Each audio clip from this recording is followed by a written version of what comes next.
general relativity, which can be tested in experiments, is the redshifting of light, which essentially means that if you shine some light from the surface of the earth which had frequency mu, then if the light goes to a considerable height, then an observer at that height, when he or she receives the light, will find that the frequency of the light is lesser.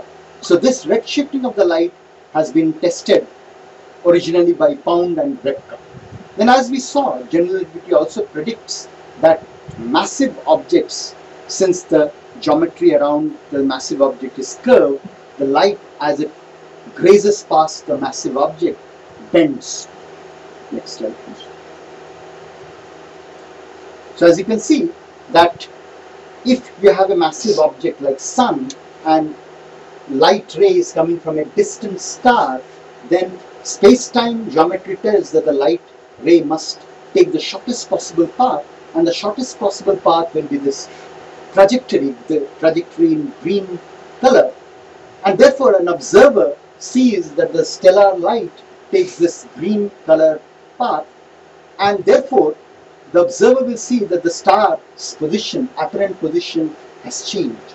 And the change of the apparent position of the star was for the first time corroborated by the expedition led by Arthur Eddington, and they confirmed the prediction of Einstein. And the rest of the story is well known. Einstein immediately became a superstar physicist. We'll have to go back.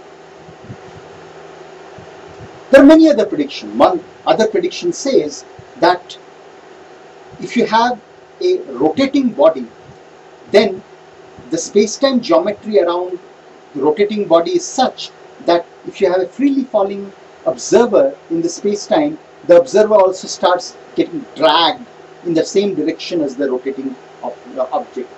This prediction, which is called the lens-theory precision, this right now there is 2 slides forward.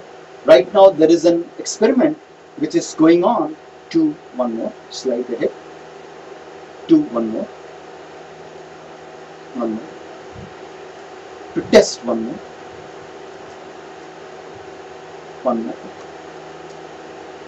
go ahead, and I think it has gone. Yeah, it is a satellite-borne experiment to test the lens theory precision as predicted from general theory of relativity. Go ahead one step.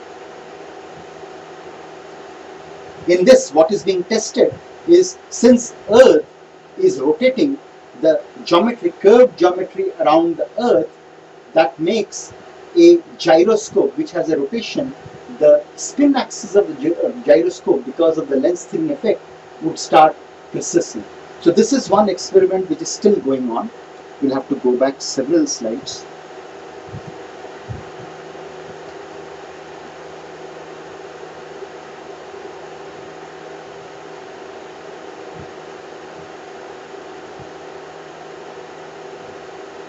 One more. The other very important prediction of general theory of relativity is the generation of gravitational waves. Now remember, Einstein's general theory of relativity is a relativistic theory, meaning in this theory nothing can move faster than the speed of light.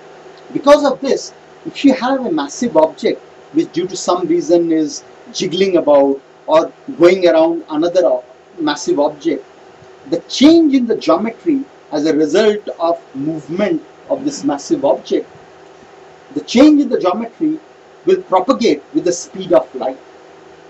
This changing geometry with the speed of light is termed as gravitational wave. Remember, gravity is same as geometry of the space-time. So if a change in the geometry is propagating like a wave, it is as though the gravitational force moves like a wave. This has been indirectly tested by measuring the orbital motions of 2 pulsars, which today we call Hulse-Taylor binary pulsar. Hulse and Taylor, they carefully observed the binary pulsar 1913 plus 16, and from the orbital motion they confirmed the prediction of Einstein's general relativity that indeed such an object loses energy by emitting gravitational wave, and therefore as time goes on, the two pulsar or neutron stars, they come closer because they are losing energy, and because of that the orbital period shrinks. We'll have to go to several slides. Go ahead. Yeah. Now what happens is that if you have two binary neutron stars as we know, they are observed, if they have magnetic field, they are observed as pulsars. So if you have two neutron stars which because of the mutual attraction they go around each other, and such a system, because the mass distribution is changing with time and therefore the geometry around them also change with time, but change of geometry cannot take place instantly, but rather they propagate outward with speed of light, and therefore such a changing geometry propagates outwards as gravitational wave. And since these two neutron stars, they lose energy by the way of gravitational wave carrying away the energy, eventually they coalesce and form black hole. Next slide please. So here in a cartoon it is shown that how as two neutron stars they start coalescing towards each other, they send out ripples in the space-time geometry. These ripples in the space-time geometry are known as gravitational wave. So, and how would you detect such a gravitational wave? What you will do is you have an interferometer like a Michelson interferometer with two arms, and as the geometrical wave passes, one arm contracts, the distance changes, while the other arm distance elongates. So because of that, the interference pattern will have a time dependent shift. In fact, many detectors on Earth right now are being constructed to directly see gravitational waves by means of such laser interferometric devices, and two of them, the so-called LIGOs in United States, are already undergoing scientific run. Next slide please. And here is another future detector which might come up in space, which is called LISA, which will be essentially co-rotating with the Earth as the Earth moves around the Sun, and such a space-based detector would detect very low frequency gravitational waves. We'll have to go back several slides.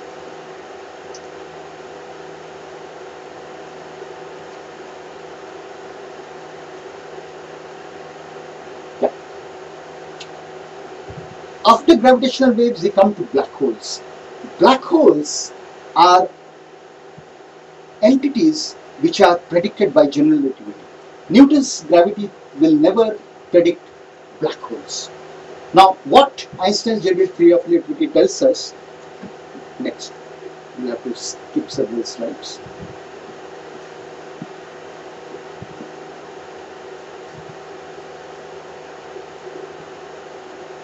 Now, what Einstein's general theory of relativity tells us is that if you compress an object to very high densities, then it must collapse to a singular point. That means at that point the density becomes infinite, the geometrical curvature becomes infinite,